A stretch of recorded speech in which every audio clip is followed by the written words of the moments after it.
အဲ့ဒါကြောင့်ဒီနေ့ဒီနေရာမှာရောက်ရှိလာကြတော့ယုံကြည်သူအရောက်စီတဲ့လည်းဒီနှစ်ပတ်တော့အဖြစ်ကနေတော့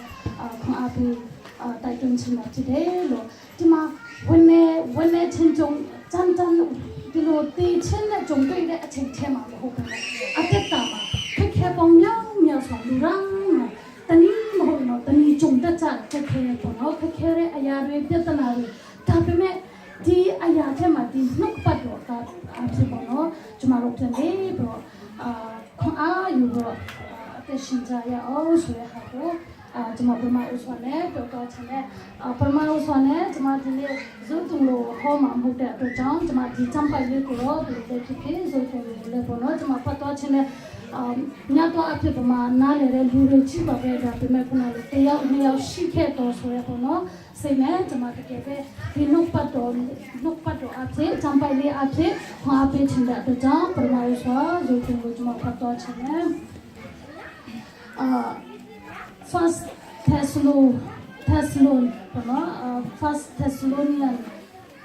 First Thessalonian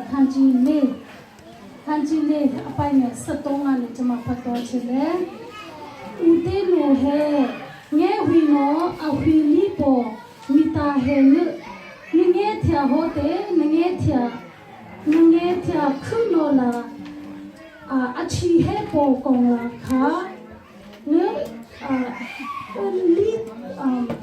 Lite no ola upo karikuပြောချင်တဲ့အရာကပြောလဲဆိုတယ်လေဘရောဦးတဲ့လူဟဲရေဝီနောအဝီလီပေါ်မီတာဟဲမင်းရဲ့ထဟောတယ်မင်းရဲ့ထခုနောလာအချီဟဲဘောကောင်လာခါနူလီတဲ့no ola upoခါကရိခုဘောချီစေယေရှုတူချီဇာအထူးချီတဲ့အဇင်ဦးစေသူဟောတဲ့ယေရှုကအချီဟေဘောခါအမောရူတဲ့ပချာလူအတရားခဲချီဟေဆိုရရလို့ပေါ့နော်ဘာသာချင်တဲ့ပမာလို့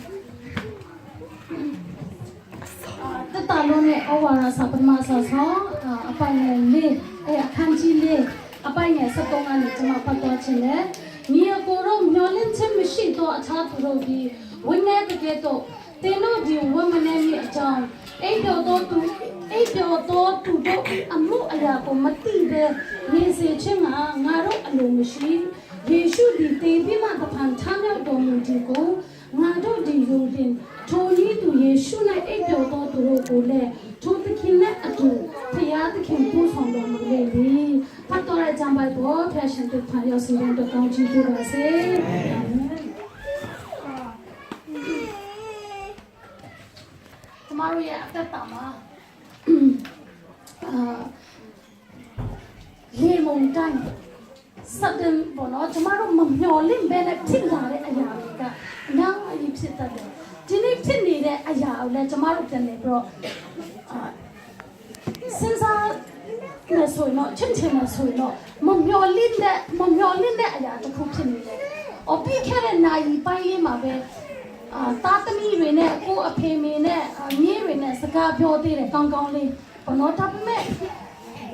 after 2 hours ဘောနော်2 နာရီကြာ3 နာရီကြာပြီးမှ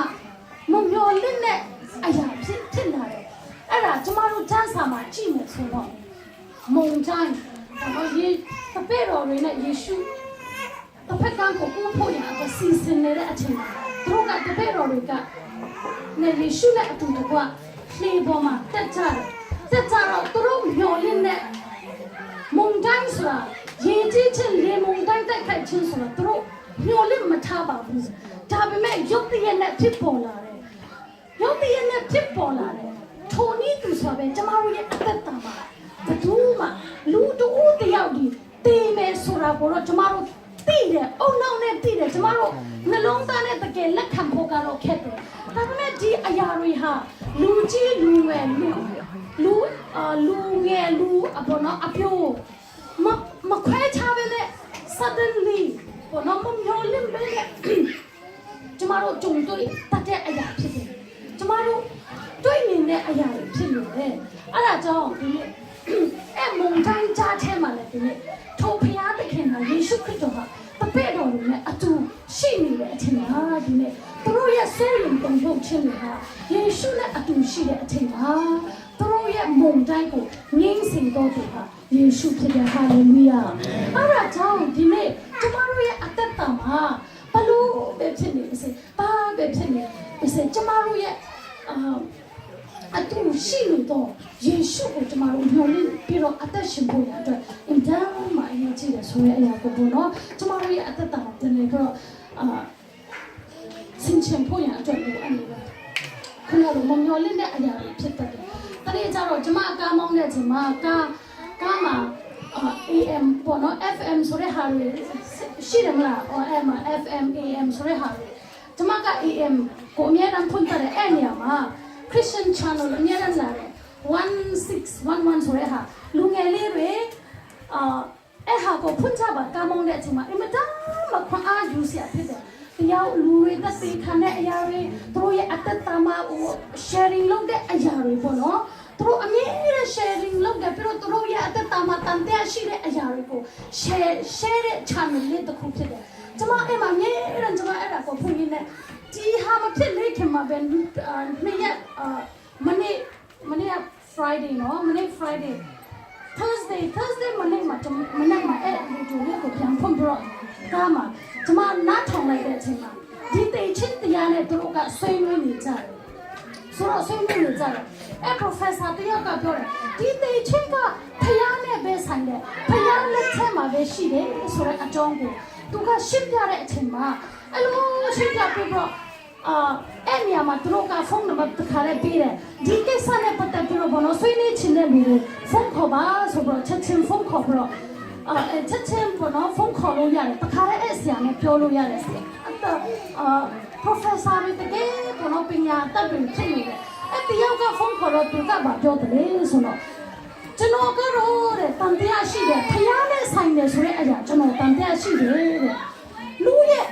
ဖျားသခင်ကလူရဲ့အသက်ကိုပေးတယ်မှန်တယ်တဲ့တေချင်းကိုလည်းဖျားသခင်ကဖန်ဆင်းတယ်မှန်တယ်တဲ့ဒါပေမဲ့တေချင်းနဲ့မတေချင်းကတခါတလေကကျွန်တော်တို့နဲ့ဆိုင်တယ်ဆိုတဲ့အရာကိုပြောတယ်ဆိုတော့ဘာဖြစ်လို့အဲ့လိုပြောတာလဲဆိုတော့ဟိုကပြောတော့သူကပြောတယ်ကျွန်တော်မိရတဲ့သူကအရာတက်ငယ်သေးတယ်တဲ့32အောက်ပေါ့နော်32အောက်ပဲရှိသေးတယ်တဲ့အသက်30မပြည့်သေးဘူးဒါပေမဲ့သူတနေ့ကျတော့အရက်တော့ပြီးတော့တဲ့ကားမောင်းပါနဲ့ဆိုတော့ကျွန်တော်သားတယ်ဒါပေမဲ့ကားမောင်းပြီးတော့ထွက်တဲ့အချိန်မှာ accident ဖြစ်တော့သူဆုံးသွားတယ်တဲ့အဲ့ဒါဖယားသခင်ကသူ့ကိုအဲ့လိုတေခိုင်းဖို့ကြံစီတာလားဆိုတဲ့အရာကိုသူကမေးခွန်းမေးတယ်ဆိုတော့အဲ့ professor ကဒီအရာကိုမဖြေနိုင်ဘူးပေါ့နော်မဖြေနိုင်ဘူး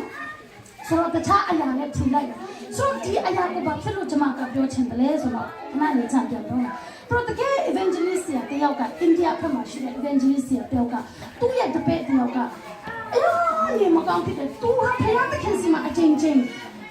သူ့ရဲ့တပည့်လေးဟာကျမ်းမာဖို့ရအတွက်ဆူတောင်းတယ်တကယ်ပဲကျမ်းမာတော့တယ်ကျမ်းမာတော့မမျော်လင့်ပဲနဲ့နောက်ပတ်ချပြီးမှအနာမရှိဘဲနဲ့ကိုမမျော်လင့်ဘဲနဲ့ပြန်ဆုံးသွားတယ်သူရဲ့တပည့်လေးကဆိုသူကဖယားသခင်ကိုမေးတာပေါ့ဒီအရာဟာဘာဖြစ်လို့လောက်တာလဲကိုတော့ဘောနော်ကျွန်တော်ကတကယ်တော့ကျမ်းမာခြင်းကျွန်တော်တပည့်အတွက်ကျမ်းမာဖို့ရအတွက်ဆူတောင်းပြီးတော့အဖြေပေးတယ်ပြီးမှပြန်နေပြီးတော့ဒီလိုလုပ်တဲ့အရာကဘာကြောင့်လုပ်တာလဲဆိုတဲ့အရာကိုပေါ့နော်သူကမေးတယ်ဆိုဒီအရာကိုဘာဖြစ်လို့မေးတယ်လဲဆိုတော့ကျမတို့တွေအရာစီတိုင်းမှာယုံကြည်ခြင်းနဲ့ဘလောက်ပဲအားကြီးကြီးယုံကြည်ခြင်းနဲ့ဘလောက်ပဲဖြစ်နေပါစေဒီဟာ professor ပဲဖြစ်နေပါစေ pastor ပဲဖြစ်နေပါစေ prophet ပဲဖြစ်နေပါစေအသက်တာမှာအဖြေမရတဲ့ question အမြဲတမ်းရှိနေတယ်ဘာကြောင့်ဘာဖြစ်လို့ဖြစ်တယ်လဲဆိုတဲ့အရာကိုပေါ့နော်ကျမတို့ကအမြဲတမ်းစဉ်းစားတယ်ရတဲ့အဖြေရှိတယ်မရတဲ့အဖြေရှိတယ်အဲ့ဒါကိုခုနပြောတော့ကျမတို့ရဲ့အသက်တာမှာ why me ဘာဖြစ်လို့ငါအဖေဒီလိုဖြစ်သွားတာလဲဘာဖြစ်လို့ကျမအမေဖြစ်သွားတာလဲဘာဖြစ်လို့ကျမညီမောင်တွေဖြစ်သွားတာလဲဆိုတဲ့အရာကိုကျမတို့ရဲ့အသက်တာမှာအမြဲတမ်း question မေးတယ်ဆိုတော့ဒီအကြောင်းကို question မေးတဲ့အကြောင်းကိုကျမအဓိကဟောချင်တာမဟုတ်ဘဲနဲ့မျောလင့်ခြင်းရှိ တော့တူနဲ့မရှိတော့တူနဲ့ဝင်နေချင်းကကွာတယ်ဆိုတဲ့အရာကိုပေါ့နော်ဒီချမ်းပိုက်မှာကျမတို့ဖတ်သွားတယ်လို့ပဲတတလုံးကြီးမှာမျောလင့်ချင်းမရှိတော့တူတော့တင်တော့ဝမနေကြနဲ့ပေါ့နော်ဆိုတဲ့အရာကိုပြောတဲ့အချိန်မှာတေချင်းတရားနဲ့ပဲဆိုင်တာမဟုတ်ဘူးကျမတို့တွေဟာတခါတလေကြတော့အသက်ရှင်ရတဲ့ပြင်ပြည့်စုံရတဲ့မျောလင့်ချင်းနဲ့ဆိုတာအသက်ရှင်နေလို့အများကြီးရှိတယ်မျောလင့်ချင်းမရှိဘူးမနေ့ကပါလို့မလဲမနေ့ကတော့ဘလို့ဖြစ်ရင်ဟောမလဲဆိုမမျောလင့်ချင်းမရှိတဲ့အချိန်မှာအော်တခုခုနဲ့စစ်ပြနေတဲ့အချိန်မှာမဟုတ်ကပဲရှောက်လို့ဟုတ်ကဘလို့မဟုတ်တဲ့ဟာတွေရှောက်လို့ချင်တဲ့အရာတွေဖြစ်နေတယ်အဲ့ချိန်မှာဒီနေ့ကျမတို့ရဲ့အသက်တာမျောလင့်ချင်းကျမတို့ရဲ့မျောလင့်ချင်းကပါလေဆိုတဲ့အရာကိုပေါ့နော်ကျမတို့စဉ်းစားဖို့ရအကျဉ်းပါလူကြီးလူငယ်ကလေးတွေအားလုံးအစပေါ့နော်ကျမတို့တကယ်မျောလင့်တဲ့အရာကပါလေပေါ့တကယ်ကျမတို့ရဲ့အသက်ရှင်နေတာမျောလင့်ချင်းနဲ့ကျမတို့အသက်ရှင်နေတာပေါ့နော်မျောလင့်ချင်းရှိပြီးတော့အသက်ရှင်နေတာဒါမှမဟုတ်ရင်တော့မျောလင့်ချင်းမဲ့တော့တခြားသောသူတွေကဲ့သို့ပဲကျမတို့အသက်ရှင်နေကြသလားဆိုတဲ့အရာကိုနေ့စဉ်အသက်တာမှာမိမိရဲ့အသက်တာမှာဆင်ခြင်ဖို့ရတော့ပေါ့နော်ဒီနေ့တော့အုံနောက်ထဲမှာထက်ဆင်ချင်တယ်အုံနောက်ထဲမှာနှလုံးထဲမှာထက်သွင်းဆင်ချင်တယ်ဆိုတော့တေချစ်ဖက်ကိုကျမတို့ဝင်တဲ့အချိန်မှာဓမ္မတစ်ကိုကျမတို့ကြည့်မယ်ဆိုတော့တေချင်းဆိုတဲ့အရာကိုပေါ့နော်ကျမတို့တွေးဖို့ရတဲ့နည်းနည်းခက်တယ်လို့ပဲပေါ့နော်မတွေးဘူးဒါပေမဲ့ခရစ်တော်နဲ့အိပ်ပျော်နေတဲ့ falling asleep ပေါ့နော်သူအိပ်ပျော်နေတယ်ဆိုတဲ့အရာကိုတော့ကျမတို့တွေ့ရတယ်ထိုနည်းသူဆိုပဲခုနချမ်းစာမှာကျမတို့ပြန်ပြီးတော့တွေ့တဲ့အရာကဘာပြောတယ်လဲဆိုတော့အိပ်ပျော်တော့သူတို့အမှုအရာကိုမသိဘဲနေစေချင်တာငါတို့အလိုမရှိဘူးလေအိပ်ပျော်တော့သူတို့ဘောအိပ်ပျော်တော့သူတို့ရဲ့အကြောင်းကိုတင်တော့မသိဘဲနေမှာလေငါအလိုမရှိဘူးတဲ့ရှင်ပေါ်လူကပြောတယ်ဆိုတော့ပြန်ပြီးတော့လာဇာရပ်ရဲ့အတ္တကိုကြည့်မယ်ဆိုတော့ဂျွန်ရှင်ဟာခန်းကြီးစတဲ့အပိုင်းနဲ့စတဲ့မှာကြည့်မယ်ဆိုတော့ယေရှုကသူ့တပည့်တွေကပြောတယ်လေဆိုတော့အိပ်ပျော်နေတဲ့လာဇရုလာဇရပ်ကိုနှောဖို့လည်းအတွက်ငါသွားမယ်တဲ့အိပ်ပျော်နေတဲ့လာဇရပ်နော်ဒီနေ့သူမတည်ဘူးအိပ်ပျော်နေဆိုတော့ဒီနေ့ယုံကြည်ခြင်းနဲ့ဒီနေ့ယုံကြည်သူတွေရောက်တည်တယ်ဆိုတဲ့အရာကဒီနေ့ထာဝရတည်တာမဟုတ်ဘူးအိပ်ပျော်နေတာဖြစ်တယ်ဟာလေလုယာဒီနေ့အိပ်ပျော်တဲ့လူတွေပြန်မနှိုးတဲ့လူတွေရှိတယ်နော်ဒီနေ့အိပ်ပျော်တယ်ဆိုတော့ခဏလေးအိပ်ပျော်တယ်ဆိုတော့ပြန်လို့မှာပဲ falling asleep ဘောနော်အိပ်တဲ့လူတွေကပြန်ပြီးတော့နိုးတာပဲဆိုတော့ဒီနေ့ကျမတို့ယုံကြည်သူတွေကိုဒီနေ့စကားအဖြစ်ပြောတယ်ခရစ်တော်နဲ့အိပ်ပျော်တယ်ဖြစ်တယ်ဆိုတော့ပြန်လည်းပြီးတော့ရှင်ပြန်ထမြောက်မယ်ဆိုတဲ့အရာရှိသေးတယ်ဟာလေလုယာဆိုတော့ဒီဘဝမှာအိပ်ပျော်နေတယ်ဒါပေမဲ့ပြန်လည်းပြီးတော့ဒီနေ့ယေရှုခရစ်တော်ပြန်လည်းပြီးတော့ချောင်းတဲ့အချိန်မှာပြန်လည်းပြီးတော့ရှင်ပြန်ထမြောက်မယ်ဆိုတဲ့အရာကိုကျမတို့စကားအဖြစ်တွေ့ရတယ်ဆိုတော့အဲ့ဒါကြောင့်ပြန်လည်းပြီးတော့ကျမရဲ့ favorite man ပေါ့နော် favorite man ဆိုတဲ့အချိန်မှာဒီနေ့favorite man ဆိုတော့ကိုယ်ကမဟုတ်ပါဘူး no favorite man စကား favorite man ကိုပြောတာပါနော် David ရဲ့အတ္တကိုကြည့်မယ်ဆိုတော့ကျမအရင်ကအားရတဲ့အရာသူ့ရဲ့ယုံကြည်ခြင်းသူပဲသွားမလဲသူပါလို့တယ်ဆိုတဲ့အရာကိုတကယ်သူဖျားလိုက်ထားတဲ့ယုံကြည်ခြင်းမျောလင့်ခြင်းကိုသူတေးချလေးပိုင်းချခွဲချနိုင်တယ်ဆိုတော့အဲ့ဒါကြောင့်ခုန chairman ကပြောသွားပြီ David ကသူ့သားတည်တဲ့အချိန်မှာသူ့သားမတည်ခင်မှာကျတော့သူဆုတောင်းတဲ့အစာရှောင်တယ်ဒါပေမဲ့တည်ပြီးမှတော့သူကျေးဇူးတော်ကိုချီးမွမ်းတယ်ပြောမှာပေါ့သူကလွတ်လပ်နဲ့စမမနဲ့အစာစားပြီးတော့ပြန်နေတယ်ပေါ့နော်ပြန်နေတဲ့အရာကိုလူတွေကကြည့်တဲ့အချိန်မှာအော်စရာပဲဘာဖြစ်လို့ဝမ်းမနေတာလဲပေါ့နော်သူတို့အထင်ကြတော့အရာဝမ်းနေမှာပဲအိုး तू မတည်ခင်တော့မှဒီလောက် तू အစာရှောင်ပြီးတော့အစာမစားဘဲနဲ့ဆုတောင်းနေတာ तू မတကယ်ဆုံးတော့တယ်ဆိုတော့ဘယ်လောက်ချစ်ဝမ်းနေမလဲဆိုတဲ့အရာကိုသူ့ရဲ့ပတ်ဝန်းကျင်မှာရှိတဲ့လူတွေကတွေ့တဲ့အတွက်ကြောင့်သူ့ကိုတကယ်တမ်း direct ပြောဖို့တော့မှသူ့သားဆုံးသွားပြီဆိုတဲ့အရာပေါ့ပြောဖို့တော့မှမပြောရဲဘူးဒါပေမဲ့ဒီနေ့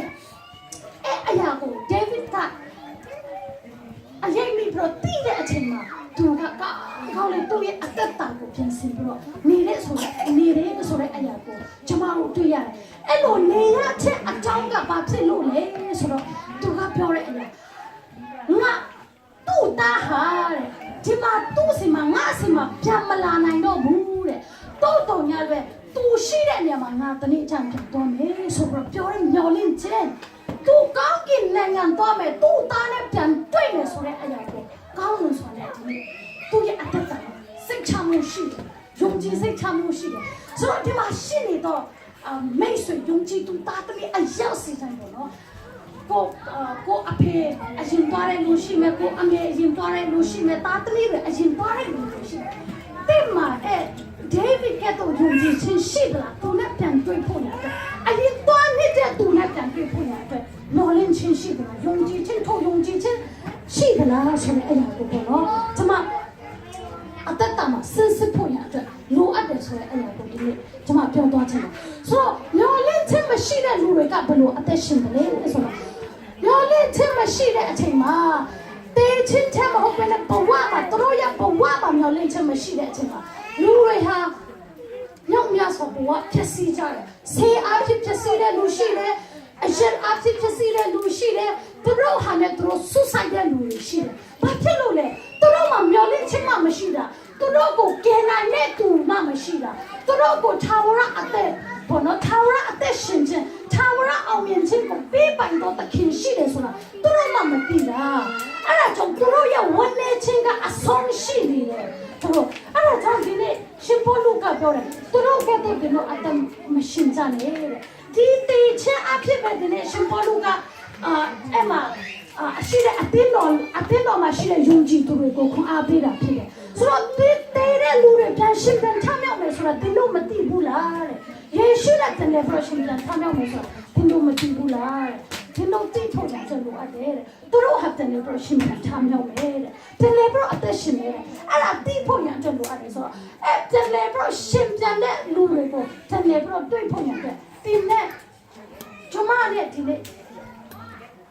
ယေရှုခရစ်တော်ကိုလက်ခံရရှိဖို့ရတဲ့လိုအပ်တယ်ဟာလေလုယာအာမင်အဲ့ဒီဟာကိုကျမတို့အင်မတန်မှချစ်တဲ့မိတ်ဆွေတွေတာသမီးတွေမောင်နှမတွေအကိုတွေအဖေအမေတွေကိုတည်းကတော့တွေ့ဖို့ရတဲ့ဒီနေ့လမ်းတလမ်းပဲရှိတယ်အဲ့လမ်းတလမ်းကယေရှုပဲဖြစ်တယ်ဟာလေလုယာအာမင်အဲ့ဒါကြောင့်အဲ့လမ်းကိုဒီနေ့ကျမအဲ့လမ်းပေါ်မှာတောင်းလျှောက်နေတယ်ကျမတို့အဲ့လမ်းကိုရွေးချယ်နေတာကျမတို့ဘယ်လိုအသက်ရှင်နေပြီလဲဆိုတဲ့အရာကိုပေါ့နော်ဒီနေ့တကယ်ပဲဆန်းစစ်ဖို့ရအတွက်လိုအပ်နေတယ်ခုနပြောတယ်ဒီနေ့လူရဲ့အသက်တာဟာနှုတ်ပတ်တော်မှာလည်းပြောတယ်မိခိုးလိုအခိုးအငွေ့လိုပဲပန်းပွတ်လိုပဲဒီမနေ့ပေါ်လာအခိုးအငွေ့ဆိုချောင်းမှာဆိုကျမတို့ငငယ်တော့ခဏမြင်တယ်အော်မနေ့တော့အခိုးအငွေ့ထပ်တယ်အဖြူနဲ့ပေါ့နော်အခိုးတွေထပ်ဒါပေမဲ့ခဏနေဘူးလေအခိုးအငွေ့တော့မရှိတော့ဘူးလူရဲ့အသက်တာကထုံနီးသူဆိုတယ်ဆိုတော့အဲ့ဒါကြောင့်ဒီနေ့တင်းရဲ့အသက်တာမှာပြင်ဆင်မှုရှိလားပေါ့နော်ခက်တော်နဲ့တည်းတော့ဟွာဖို့ရတဲ့ရှင်ပြန်ဖို့ရတဲ့တင်းမှာထိုယုံကြည်ခြင်းရှိလားဆိုတဲ့အရာကိုပေါ့နော်ကျွန်မတင်တယ်ကျွန်မရဲ့အသက်တာနေဖို့ရတဲ့လိုအပ်တယ်ဒီနေ့ယုံကြည်ခြင်း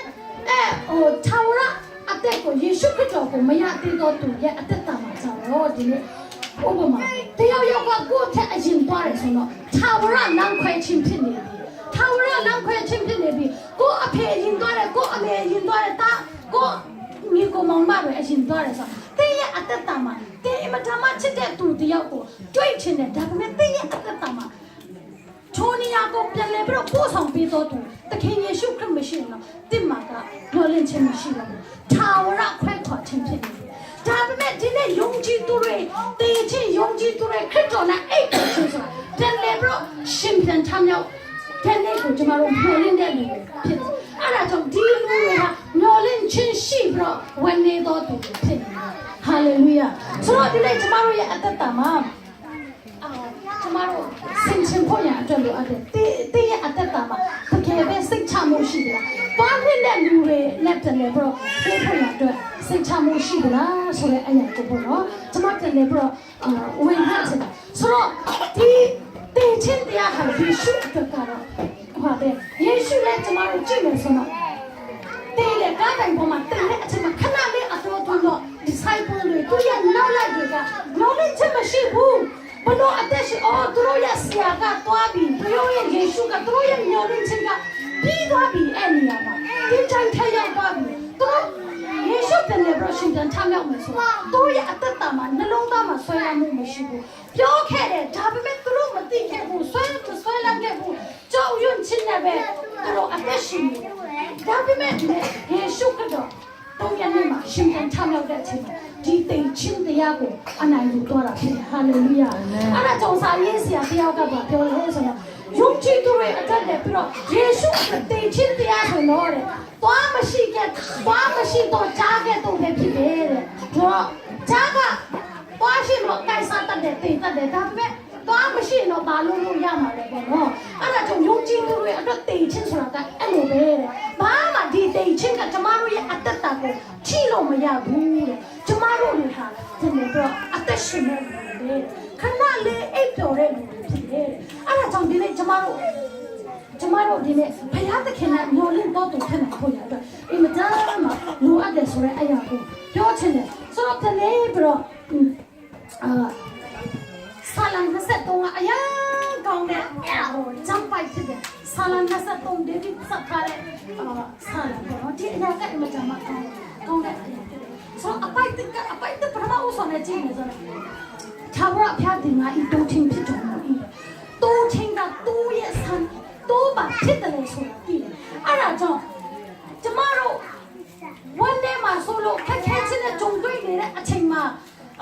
ကျမတို့မရင်ဆိုင်နိုင်မှာဆိုလို့ဒီနေ့ထာဝရဘုရားအီမာနွေလဘုရားကကျမတို့နဲ့အမြဲတမ်းအတူပါရှိနေဖြစ်တယ်ဟာလေလုယာအဲ့ဒါကြောင့်အစာရမှာကျမတို့ကြည့်မယ်ဆိုတော့ပြောထားတယ်ဆိုတော့မိခင်ကနှုတ်ဆိုတငယ်ကိုမိတ်တော်ရလည်းပဲတဲ့ငါဒီနှုတ်ကိုမမိတ်ဘူးဆိုတဲ့အရာကိုပေါ့နော်ကျမတို့သိရတယ်စံပိုက်မှာဆိုတော့ဟိုကအခုခက်မှာဆိုတော့ကြည်ပါလားမိခင်တွေတကယ်ပဲခလေးကိုမွေးပြီးတော့ဟုတ်ပြတဲ့မိခင်တွေအများကြီးရှိတယ်ကိုပိုင်နဲ့ကိုဟိုနဲ့ကိုလာလွယ်ပြီးတော့မွေးပြီးတော့ဟုတ်ပြပြီးတော့မတနာတဲ့မိခင်တွေအများကြီးရှိနေတယ်ထားခဲ့နိုင်တဲ့မိခင်ကဒါပေမဲ့ဒီနေ့ဖယားသခင်ကကျမတို့ကိုဘယ်တော့မှမထားခဲ့ဘူးဆိုတဲ့အရာကိုတကယ်တော့ပြောချင်တယ်သင်ဝမ်းနည်းနေတဲ့အချိန်မှာယေရှုအတူ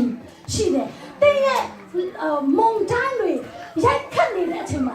ယေရှုဟာသင်နဲ့အတူရှိတယ်ဟာလေလုယာဆိုတော့အဲ့ဒါကြောင့်တင်မင်းအရေးဖမ်းမှုတော့ခြိုက်တဲ့တော့ရှောက်သွားရတော့လေဘာပြောလဲနောက်ဆက်မချောက်ပါဟုတ်တယ်ဘာဖြစ်လို့လဲယေရှုအတူပါရှိလို့ဖြစ်တယ်ဟာလေလုယာအဲ့ဒါကြောင့်ဒီနေ့ကျမတို့ရဲ့အသက်တာဒီလိုတခါတလေဒီလိုဘဝကြုံတွေ့နေတဲ့အချိန်မှာခက်ချင်းတွေကြုံတွေ့နေတဲ့အချိန်မှာတင်ချင်းစရာနဲ့ရင်ဆိုင်နေတဲ့အချိန်မှာကျမတို့ကြောက်စရာမလိုဘူးကျမတို့နဲ့အမြဲတမ်းအတူပါရှိတယ်အီမာနွေလဘုရားသခင်ကကျမတို့နဲ့အတူအမြဲတမ်းရှိတယ်ကျမတို့ကိုအမြဲတမ်းမြင့်သိပ်ပေးတယ်ဒီမုန်တိုင်းအပေါ်မှာပြန်တန်းနိုင်ဖို့ရတဲ့သူကကျမတို့ကိုခွန်အားပေးတယ်ခွန်အားပေးရုံမကဘဲနဲ့သူနဲ့အတူအမုန်တိုင်းလေးဒီနေ့ကြော်ဖြတ်ခြင်းဘုရားဖြစ်တယ်ဟာလေလုယာယေရှုခရစ်တော်ခဏတပည့်တော်တွေနဲ့အတူအမုန်တိုင်းကြီးကိုဒီနေ့ဖြတ်တန်းတယ်ကျမရဲ့အသက်တာနဲ့ဒီနေ့ဘလို့ဘဝပဲကြုံနေဖြစ်နေပါစေဒီနေ့ယေရှုကျမတို့နဲ့အတူအမြဲတမ်းရှိယေရှုကိုဖိတ်ခေါ်ပါယေရှုကိုမမေ့ကြပါနဲ့ဘယ်လို့ဘဝပဲကြုံနေပါစေမျောလင့်ခြင်းမရှိတော့သူတွေမယုံကြည်တော့သူတွေကဲ့သို့အသက်မရှိဘူးဒီနေ့ဘုရားတော်ကအားပေးတာဖြစ်တယ်ယေရှုနဲ့မျောလင့်ခြင်းထားပြီးယေရှုနဲ့ဒီနေ့မျောလင့်ခြင်းထားပြီးယေရှုနဲ့အတူအသက်ရှင်ဖို့အတွက်ဒီဘုရားတော်ကဒီနေ့ဘုရားအားပေးတာဖြစ်တယ်အရာစီတိုင်းပေါ်မှာဖျက်ရှိတဲ့ကောင်းကြီးတွေပါစေအာမင်